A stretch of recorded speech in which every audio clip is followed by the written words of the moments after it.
Hello student, welcome to my YouTube channel. I am Rekha ma'am from RS Bura Academy. बच्चों, अगर अभी तक आपने मेरे चैनल को सब्सक्राइब नहीं किया है तो प्लीज़ सब्सक्राइब कर दीजिए ताकि आने वाले सभी नोटिफिकेशन आपके पास सबसे पहले पहुंच जाए. Today I shall tell you about placing an order. बच्चों, प्लेसिंग एन ऑर्डर क्या होता है मैं आपको ये बताना चाहती हूँ. प्लेसिंग एन ऑर्डर एक बिजनेस लेटर की तरह होता है.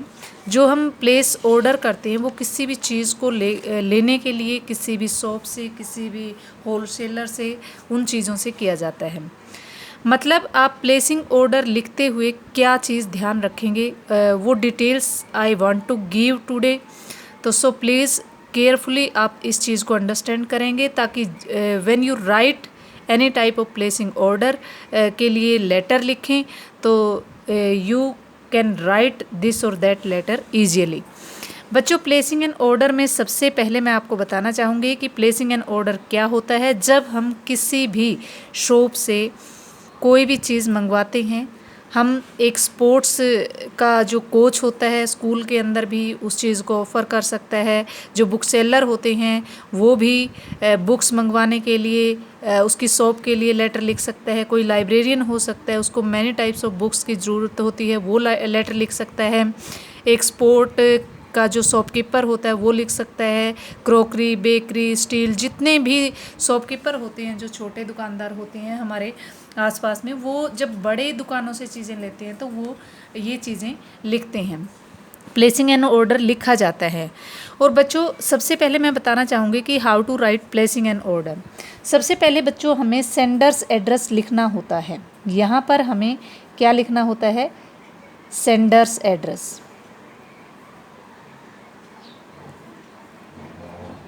सेंडर्स एड्रेस आपको 3 यानी कि 2 लाइन्स में भी हो सकता है. हाउस नेम दे सकते हैं, सिटी का नेम दे सकते हैं, उसका एड्रेस देना होता है आपको.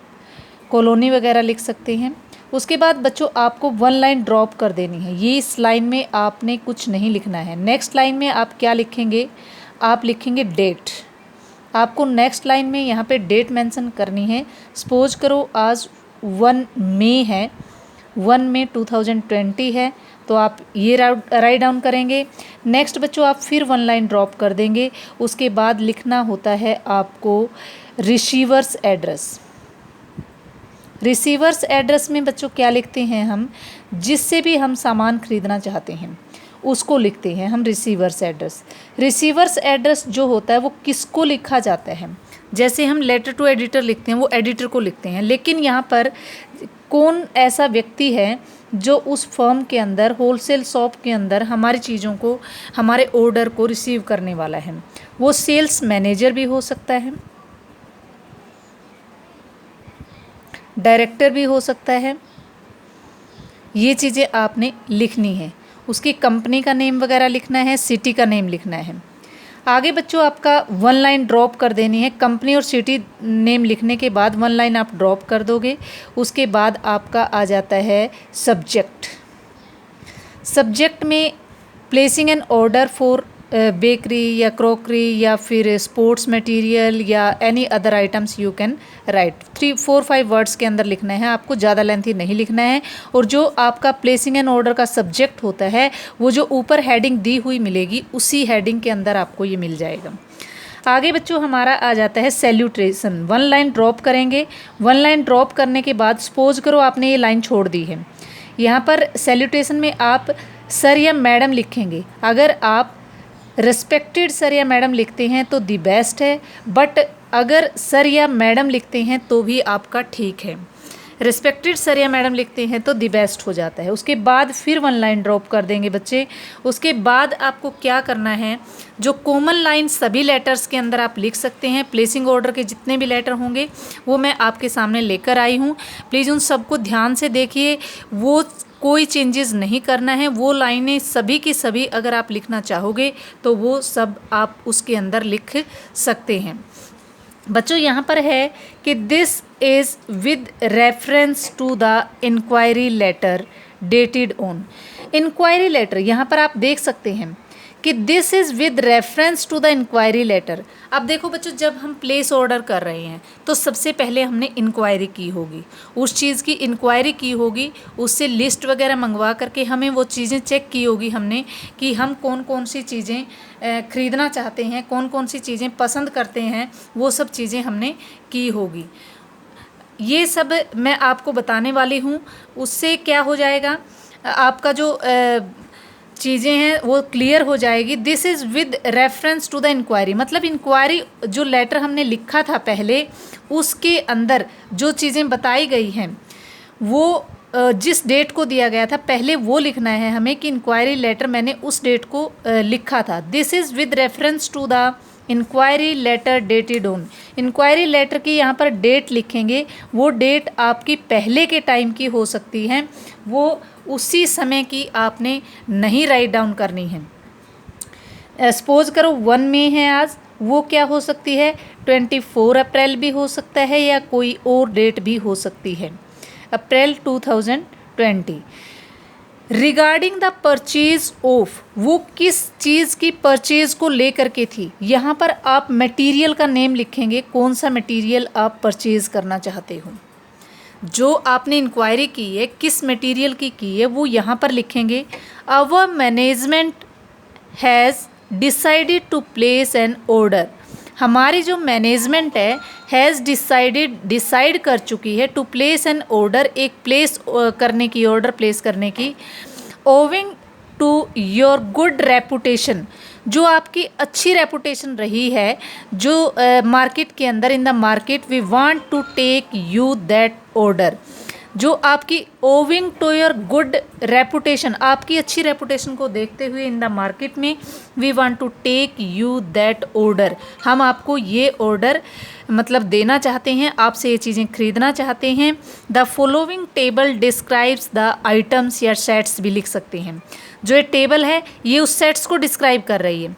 आगे बच्चों आपने क्या लिखना है, जैसे ही टेबल आप बनाओगे नंबर लिख दोगे 1 2 3 4, ये जितना भी संख्या नंबर चीज़ें आप लेना चाहते हैं यहाँ पर नंबरिंग डाल देंगे। यहाँ पे name of items, name of items मान लो आप 2 ग्लासेज ऑफ स्टील लेना चाहते हैं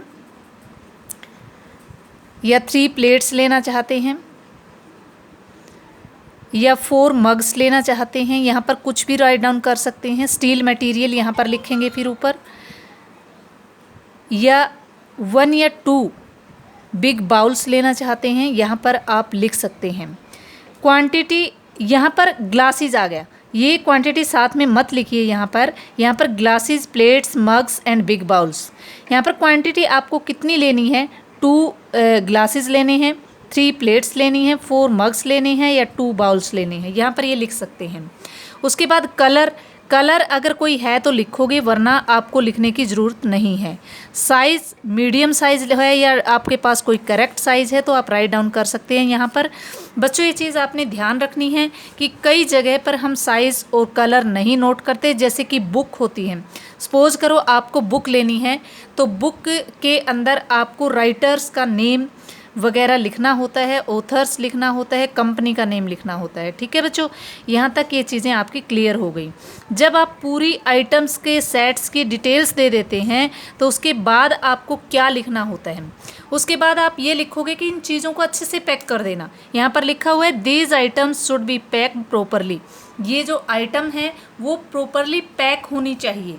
आगे बच्चों आप क्या बताएंगे कि मैंने पेमेंट कर दी है आपको, उसको पेमेंट किस वे में कर रहे हो वो चीज़ कर सकते हो। We have already made 30% of the payment, हम ऑलरेडी आपका 30% जो पेमेंट है वो हम कर चुके हैं। यहाँ पर आप लिख सकते हैं please check the enclose material with the letter, ये भी लाइन लिख सकते हैं आप। प्लीज़ जो मैंने इनक्लोज किया है लेटर के साथ मटेरियल वो भी आप चेक कर लीजिए, उसमें रेसिप्ट भी हो सकती है, कोई अकाउंट नंबर भी हो सकता है। उसके बाद है सब standard and rugged items will be sent back. उसने ये कहा कि अगर कोई भी चीज़ स्टैंडर्ड से बिलो मिली, बिलो स्टैंडर्ड मिली या रग मिली, रग मीन्स क्या होता है बच्चों, बिल्कुल रफ मिली या ब्रेक्ड या ब्रोकन आइटम मिली है, यहाँ पर आप लिख सकते हो ब्रोकन आइटम मिली तो जो ब्रोकन आइटम्स है विल बी सेंट बैक, वो क्या कर दी जाएंगी, वापस भेज दी जाएंगी। देखो टेबल लिखने के बाद आप उनको ये कहेंगे should be pack properly check कर दें। उसके बाद पेमेंट की बात करेंगे। उसके बाद अगर जो सब स्टैंडर्ड चीज़ें हैं या ब्रोकन थिंग्स हैं उनको विल बी सेंट बैक, ये बताएंगे कि हम बैक कर सकते हैं उनको। उसके बाद आप क्या एक्सपेक्ट करते हैं उनसे कि वो मैक्सिमम, क्योंकि वो एक अच्छा होलसेलर है, वहाँ से आप चीज़ खरीद रहे हैं, कई सालों से खरीद रहे हैं, रेपुटेशन अच्छी है, तो आप उससे उम्मीद करोगे वो डिस्काउंट दे आपको। We expect you to insure as the maximum discount will be applicable. हम आपसे पूरी एक्सपेक्ट करते हैं कि आप मैक्सिमम जो डिस्काउंट है वो देंगे, एप्लीकेबल करेंगे। Please ensure the order reaches in time. जो ऑर्डर आपको दिया जा रहा है उसकी जो इंश्योर करें वो मुझे मतलब जल्द से जल्द ला करके दें। जो ऑर्डर दिया गया है please ensure the order reaches in time. उसके बाद आप उससे ये पूछेंगे कि जो भी ऑर्डर मैंने भेजा है आपको, आपसे जो भी चीज़ें मैंने मंगवाई हैं वो सब चीज़ें टाइम पर पहुंच जानी चाहिए। ये था बच्चों हमारा प्लेसिंग ऑर्डर। प्लेसिंग ऑर्डर में आपने सब चीज़ें पता चल गई हैं आपको कि कैसे हम राइट डाउन करते हैं।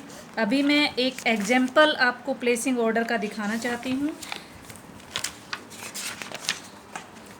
रिपीट करवाती हूँ मैं जब तक आपको। ये प्लेसिंग ऑर्डर में सबसे पहले क्या करते हैं, सबसे पहले मैंने बताया सेंडर्स एड्रेस हम लिखते हैं, रिवाइज़ कर लेते हैं। रिवाइज़ करने के बाद मैं आपको एक सैंपल दिखाऊंगी। सेंडर्स एड्रेस आ जाता है, वन लाइन ड्रॉप करने के बाद फिर डेट आ जाती है, फिर रिसीवर्स एड्रेस आ जाता है। रिसीवर्स एड्रेस में आप जिसको भी लेटर लिख रहे हैं वो चीज़ आएगी, उसमें सेल्स मैनेजर भी हो सकता है, डायरेक्टर भी हो सकता है। फिर वन लाइन ड्रॉप करेंगे, फिर सब्जेक्ट आ जाएगा। सब्जेक्ट 4-5 वर्ड से ज़्यादा नहीं होना चाहिए और वो आपकी हेडिंग में मिल जाएगा। उसके बाद बच्चों आप सैल्यूटेशन लिखेंगे। यहाँ पर आपने क्या लिखा है, सैल्यूटेशन। सैल्यूटेशन लिखेंगे, सैल्यूटेशन में आपको सर या मैडम या रिस्पेक्टेड लगा देते हैं तो दी बेस्ट हो जाता है। उसके बाद वन लाइन ड्रॉप करने के बाद this is with reference to the inquiry letter dated on 24 April 2020। ये चीज़ ध्यान रखनी है, जो ये डेट डालोगे आप, आपका जो ऑर्डर जिस डेट को कर रहे हो उससे पहले की डेट डालनी है। और जो आपको ये ऑर्डर प्लेसिंग कर रहे हो ये इंक्वायरी लेटर के बेस पे कर रहे हो, पहले आपने उसकी इंक्वायरी की है जो भी आप चीज़ लेना चाह रहे हैं। ये आप सेम लिखेंगे। यहाँ पर मटेरियल का नेम लिख सकते हो, क्रॉकरी या बेकरी जो भी आप लेना चाहते हैं materials. Our management has decided to place an order. ये सारी कॉमन चीज़ें हैं बच्चों यहाँ तक। सिर्फ और सिर्फ जो चेंज होने वाली चीज़ें हैं वो आपका ये चेंज होगा, टेबल जो आप दे रहे हैं। टेबल में आपको मटेरियल जो भी आप मंगवाना चाहते हैं, थिंग्स मंगवाना चाहते हैं, आइटम मंगवाना चाहते हैं वो शो करनी है। ये अकॉर्डिंग टू सब्जेक्ट चेंज हो जाएगा। आप बुक्स का प्लेस ऑर्डर कर रहे हैं, क्रॉकरी का कर रहे हैं, बेकरी का कर रहे हैं, स्पोर्ट्स मटेरियल का कर रहे हैं या वुलन क्लोथ्स का कर रहे हैं, there can be many things. तो आप अपने आप ही डिसाइड करेंगे। उसके बाद टेबल लिखने के बाद आपको ये बताना है वो शुड बी पैक्ड प्रॉपरली होना चाहिए। उसके बाद पेमेंट की बात करेंगे। Payment already made 30% of the payment. उसके बाद आप ये भी लिख सकते हैं कि please check the enclose materials. जो आप लेटर के साथ इनक्लोज कर रहे हैं उनको चेक करो, उसमें आप रेसिप्ट वगैरह भी रख सकते हैं, कोई अदर थिंग्स भी रख सकते हैं। उसके बाद आप उनको ये बताएंगे कि जो सब स्टैंडर्ड चीज़ें हैं, ब्रोकन मटेरियल्स है और जो रग्ड मटेरियल्स है वो विल बी सेंट बैक, वो वापस कर दिया जाएगा। नेक्स्ट बच्चों, we expect you to ensure as the maximum discount will be applicable. आप उससे कई दिनों से चीज़ें परचेज कर रहे हो तो आप उम्मीद कर रहे हो कि मैक्सिमम डिस्काउंट आपको मिलेगा। Please ensure the order reaches in time. और ये भी बताओगे कि जो ऑर्डर है वो टाइम पे पहुँचे। उसके बाद वन लाइन ड्रॉप करने के बाद आप योर्स ट्रूली लिखेंगे, योर्स सिंसियरली भी लिख सकते हैं, योर्स फेथफुली भी लिख सकते हैं। यहाँ पर अपना नेम लिखेंगे आप। ओके बच्चों, ये हमारा क्लियर हो चुका है। ये सारी कॉमन चीज़ें हैं, सिर्फ और सिर्फ आपको टेबल चेंज करनी है, डेट चेंज करनी है और मटेरियल का नेम लिखना है। यहाँ पर डेट, मटेरियल और ये टेबल, ये चीज़ चेंज करनी है। बाकी सारा कॉमन मटेरियल है। एड्रेस आप सारा उसी में से लिखेंगे, जिसको आप लिख रहे हैं ऊपर ही मिल जाएगा, और सब्जेक्ट भी आपको ऊपर ही मिल जाएगा। सेंडर्स एड्रेस अगर दिया हुआ है तो उसमें लेटर में भी मिल जाएगा, वरना आप अपना खुद का लिखेंगे। यहाँ पर बच्चों मैंने एक सैम्पल लिया है, आप देख सकते हैं इसको। You are Amar Gulati of Jain high school. Amar Gulati हो आप जैन हाई स्कूल के। You are taking your students to Goa on a sports meet for which you need some sports material. आप स्पोर्ट्स मीट के लिए स्टूडेंट्स को गोवा लेकर जाने वाले हैं, आपको सम स्पोर्ट्स इक्विपमेंट की ज़रूरत है, मटेरियल की। आपको राइट लेटर करना है, और ये लेटर आपको 150 वर्ड्स में लिखना है। उसमें kids and kids placing an order for certain sports material के लिए आपको ऑर्डर प्लेस करने हैं। सबसे पहले जैन हाई स्कूल, आप स्कूल का एड्रेस देंगे। क्लब रोड, जो भी रोड का नेम दे दिया आपने। आप यहाँ पर सिटी का नेम देंगे, 3 लाइंस में लिखना होता है एड्रेस जो लिख रहे हो आप। स्कूल का नेम, कॉलोनिया रोड का नेम, यहाँ पर आप सिटी का नेम लिखेंगे। 1 लाइन ड्रॉप करने के बाद यहाँ पर इसने क्या लिखा है, जो हमारी डेट है वो राइट डाउन की है। उसके बाद द मैनेजर को भी सेल्स मैनेजर आ सकता है, या किसी डायरेक्टर को भी लेटर लिख सकते हैं। यहाँ पर इसने लिखा हुआ है, कोई मैनेजर वगैरह तो नहीं लिखा हुआ यहाँ पर, लेकिन हम आइडिया लगा सकते हैं हम किसको लिख रहे हैं। मैनेजर को लिख रहे हैं, सेल्स मैनेजर भी लिख सकते हो। किड्स एंड कैट्स, ये उनकी कंपनी का नेम्स है, जो भी उनका है। यहाँ एड्रेस दिया हुआ है, यहाँ सिटी का नेम उसने दिया हुआ है। ये सब चीज़ें, किड्स एंड कैट्स कंपनी आ गई है। मैनेजर हमें लिखना ही है, सेल्स मैनेजर। उसके बाद सिटी का नेम इसने फरीदाबाद हरियाणा दे दिया है। यहाँ पर आप लिख सकते हैं सैल्यूटेशन, सब्जेक्ट आप यहाँ लें, इससे पहले 1 लाइन ड्रॉप करने के बाद भी ले सकते हैं। ये इधर भी आ सकता है, नो प्रॉब्लम। अगर यहाँ है तो यहाँ भी कोई गलत नहीं होगा। ये उससे पहले मैं सब्जेक्ट को के बारे में बताना चाहूँगी। सब्जेक्ट होता है ऑर्डर फॉर स्पोर्ट्स गुड। हमारा यहीं पे मिल गया है कि हम क्या मंगवाना चाहते हैं, स्पोर्ट्स इक्विपमेंट मंगवाना चाहते हैं। तो ऑर्डर फॉर स्पोर्ट्स गुड यहाँ पर आ गया है। डियर सर यहाँ पर लिख सकते हैं आप सब्जेक्ट के नीचे। This has reference to our meeting लिखो, या फिर इंक्वायरी लेटर लिखो। जो मैंने करवाया है आपको कॉमन थिंग्स, वो सेम लिख सकते हैं आप। सिर्फ और सिर्फ आपको स्पोर्ट्स मटेरियल, वहाँ पर मैंने स्टील मटेरियल आपको बताया है, या कोई भी क्रॉकरी या बेकरी का भी आप उसको सपोज कर सकते हैं, बट यहाँ पर इसने दिया है स्पोर्ट्स की सभी चीज़ें। सिर्फ टेबल चेंज करिए आप। फुटबॉल ये लिया हुआ है, प्रोडक्ट कोड दिया हुआ है यहाँ पर। बास्केटबॉल का product code, wicket keeping gloves लिए हुए हैं, लेग गार्ड्स लिए हुए हैं, और उसके बाद लेदर बॉल्स ली हुई हैं। ये भी उनका कोड है, ये प्रोडक्ट कोड ऊपर लिखा हुआ है बच्चों। उसके बाद क्वांटिटी कितनी चाहिए वो भी यहाँ पर मेंशन की हुई है। ये टेबल चेंज होने के बाद बाकी आप सेम पैटर्न वही आप लिख सकते हैं। यहाँ पर आप ये भी लिख सकते हैं, these items should be packed properly. यहाँ पे इसने थोड़ा सा जो सेंस है चेंज कर दी है। Kindly ensure that the items are not damaged in any way. जो हमने लाइन लिखी है और ये लिखी है, सेंस सेम है, लेकिन थोड़ा सा जो वे ऑफ राइटिंग है वो चेंज है। We would also like to avail 20% off discount. हमने ये कहा है कि we want maximum discount, but यहाँ पर ये कह रहा है कि 20% ऑफ डिस्काउंट चाहिए हमें। I am enclosing a cheque of ₹2000 as an advance payment for the sports goods. बच्चों चीज़ें वही है जो मैंने आपको बताई है, थोड़ा सा चेंज करके सेंटेंस लिखा हुआ है। आप वही एक फॉर्मेट तैयार कर लीजिए, उसी में सभी मटेरियल आ जाएगा। उसके बाद इसने लिखा है कि the items are urgently required and I hope you will keep your word of delivering them within 1 week. हमने पीछे यहाँ पर ये लाइन शो की हुई है, देखो यहाँ पर क्लियरली लिखा है कि please ensure the order reaches in time. आप इंश्योर करें कि जो ऑर्डर भेज रहे हो वो टाइम पे पहुँच जाए। इस पूरी लाइन के अंदर भी इसने यही चीज़ कही हुई है कि the item are urgently required. जो आइटम है हमें अर्जेंट रिक्वायर है उनकी। And I hope you will keep your word. आप अपना जो प्रॉमिस कर रहे हैं वो रखेंगे। डिलीवरिंग देम, उन चीज़ों को डिलीवर करने का विद इन 1 वीक के अंदर। सेम वही चीज़ है। उसके बाद 1 लाइन ड्रॉप करने के बाद आप योर्स ट्रूली लिखेंगे, योर्स फेथफुली भी लिख सकते हैं, योर्स सिंसियरली भी लिख सकते हैं। उसके बाद यहाँ पर अमर गुलाटी जो कि आपका नेम लेटर के अंदर दिया हुआ है वही यहाँ पर राइट डाउन किया है। यहाँ पर पोस्ट भी लिख सकते हैं आपकी, जैसे इसने लिखा है head sports master. I hope बच्चों आपको प्लेसिंग एंड ऑर्डर का जो भी हमारा ये फॉर्मेट था वो क्लियर हो गया होगा। आपको ये फॉर्मेट अच्छे से बच्चों याद कर लेना है, क्योंकि लिख हम सिंपल लैंग्वेज में भी लिख सकते हैं। हम ये भी लिख सकते थे कि we want to place an order for that sports material. ये एक सिंपल सी लैंग्वेज बन जाती है। इसमें बच्चों आपके मार्क्स कटने का संभावना रहती है, तो मैंने इस लैंग्वेज में लिखा है कि आपको 8/8 मार्क्स मिलें, क्योंकि जो रिटन का वे होता है, आप किस प्रकार की लैंग्वेज वहाँ पर यूज़ कर रहे हैं उसमें आपको 3 मार्क्स मिलने वाले होते हैं। इसलिए आप जो अच्छी लैंग्वेज है, जो इम्प्रेसिव लैंग्वेज है, अगर 10th या +2 का बच्चा लिख रहा है तो उसी हिसाब से लिखना चाहिए, ताकि 8/8 मार्क्स आप एग्ज़ाम के अंदर गेन कर सके। जो आपका एड्रेस सब्जेक्ट सैल्यूटेशन तक होता है, इसमें आपको 1 मार्क्स मिलने वाला होता है। 7 मार्क्स आपको यहाँ से मिलते हैं। इसमें 3 और 4 में डिवाइड होता है। 3 का कंटेंट होता है, 4 आप किस लैंग्वेज में, कितने इफ़ेक्टिव लैंग्वेज में आप लिख रहे हो उसका मिलने वाला होता है। थैंक्स बच्चों। अगर आपने अभी तक मेरे चैनल को सब्सक्राइब नहीं किया है तो सब्सक्राइब कर दीजिए।